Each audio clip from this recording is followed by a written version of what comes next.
जीवन में अगर आपके साथ बहुत तकलीफ आ रही है, बहुत खतरनाक स्थिति में फंस गए हैं, तो समझिएगा कि आप बहुत खतरनाक हीरो हैं।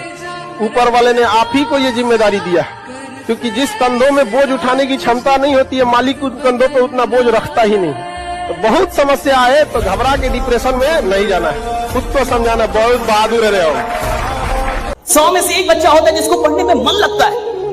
99 बच्चों को बोलना पड़ता है नालायक अब तो पढ़ लेकर एग्जाम है। 99 बच्चों को मन नहीं करता। जीवन का आधा हिस्सा मजबूरी से काम करते हुए गुजरता है। और कई लोग जब नौकरियों में आते हैं तो भी मजबूरी से नौकरी करते हैं। दुकान खोलते हैं मजबूरी में खोलते हैं, धंधा कर रहे हैं मजबूरी में कर रहे हैं, यहां तक कि साला शादी भी की तो अब आप समझ रहे हैं बच्चे भी किसमें पैदा हुए होंगे। ये गेटिंग माय पॉइंट। तेरे सारे काम तो मजबूरी के हैं। तो धंधा कर रहा है मजबूरी में, काम कर रहा है मजबूरी में, शादी की मजबूरी में, बच्चे पैदा की मजबूरी में, पाल रहा है मजबूरी में, तलाक नहीं दे रहा मजबूरी में। ये कोई क्या बोलेगा? देखो, इतिहास वो नहीं बनाते जो मजबूरी में काम करते हैं, इतिहास वो बनाते जो मोहब्बत में काम करते हैं, जो मोहब्बत से काम करते हैं, मोहब्बत से काम करते हैं। निकम्मे लोगों की पहचान बिना मेहनत और काम पैसा ज्यादा चाहते हैं। आप किसी भी बड़े आदमी को, मतलब जो भी बहुत बड़े लेवल पे है, आप उसको देखिएगा बहुत मुश्किल से बहुत ज्यादा वर्क करता है। और जितना टेटा मिलेगा सब ना 8 घंटा की जगह सोचेगा 6 घंटा काम करके भागेंगे, बाकी काम को चोरी काहे करता है। आज जिसको सब कुछ खो कर भी पाने की तमन्ना है ना, कल एक वक्त आएगा जब मुफ्त में मिलेंगे तो भी आपको मंजूर नहीं होगा। जिस दिन और जीवन की लड़ाई में 2 ताकतें बहुत काम आएंगी, एक मन की और एक शरीर की।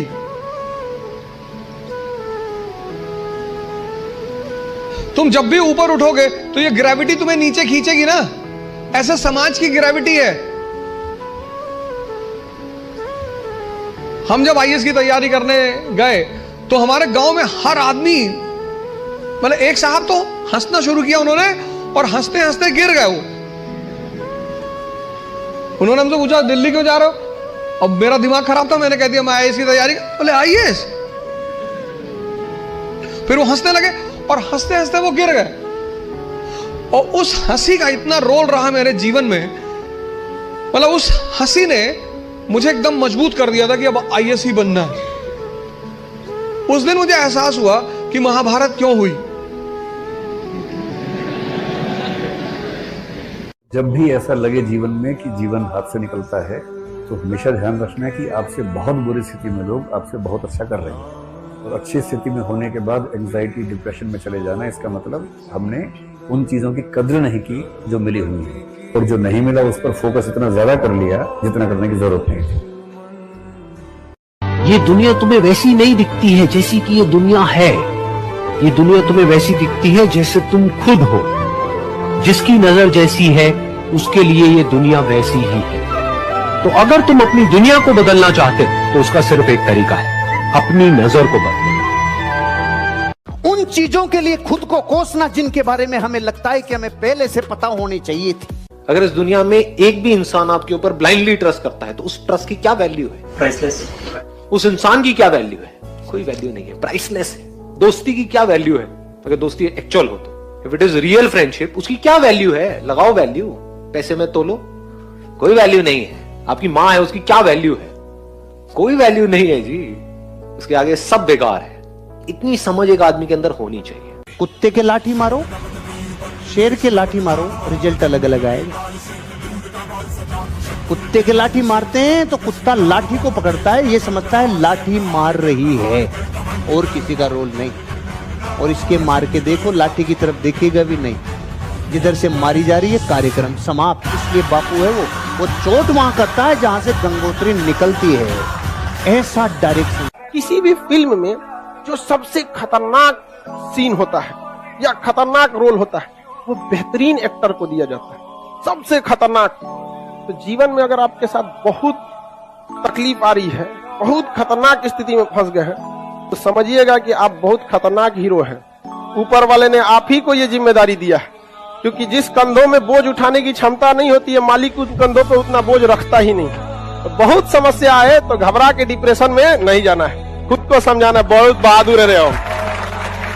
मेरे बाल नहीं है, ऐसा नहीं है, मैं रखता नहीं है, मैं रखता नहीं है। क्यों डाल लिया अनकंफर्टेबल में? मुझे क्या पता था साला इसका रिजल्ट ऐसा आएगा। मेरे पास एक दिन एक कमेंट आया, मुझे कमेंट में किसी ने बोला, सर मैं एक दिन आपका नाम भूल गया, साला नाम याद नहीं आया।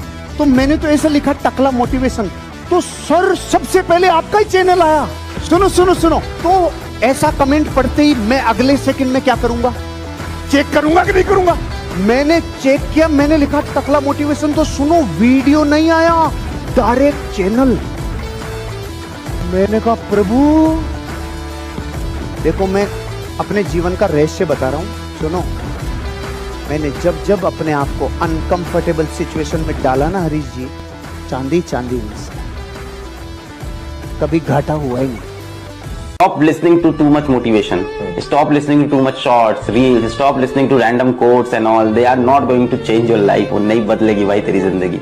सब बंद कर, अपना पेन पेपर उठा, कमरे का दरवाजा बंद कर, फोन स्विच ऑफ कर, लोगों से मिलना बंद कर और लिख अपने गोल बैठ के तू को क्या अचीव करता है। और फिर लिखने के बाद उसकी पर्ची बना के अपने जेब में रखो, पागल हो जाओ उसके लिए। फिर उसके बाद ना तुमको मोबाइल चाहिए होगा, उसके बाद ना तुमको बहुत फ्लैशी कपड़े चाहिए होंगे बहुत, उसके बाद ना तुमको कोई कार चाहिए होगी, ना पापा के पैसे की बाइक चाहिए होगी। फिर एक चीज चाहिए होगा, उसके पीछे जी तोड़ मेहनत करके लग जाओ और उस जर्नी को एंजॉय करो। सबसे मेन आपको अपने साथ रहना अच्छा लगने लग जाएगा ना, जिस दिन आपको बाहर की खिड़कियां देखने का मन नहीं करेगा, अंदर की खिड़कियां मन करने लगेगा देखने का, उस दिन आप पाएंगे कि ये काम तो बहुत बड़ा सुख है, ये दुख नहीं है, बहुत बड़ा सुख है।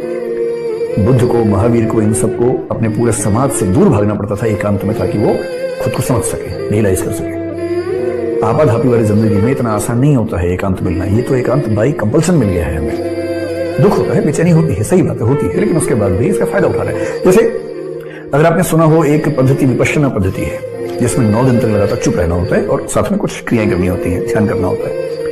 मैं तो अब तक उसमें नहीं जा पाया हूं, लेकिन मेरे जो मित्र वहां गए, 2-3 बार गए, मैं उनसे पूछता हूं तो वो एक बात हमेशा कहते हैं कि वहां जाएंगे तो फोन नहीं है।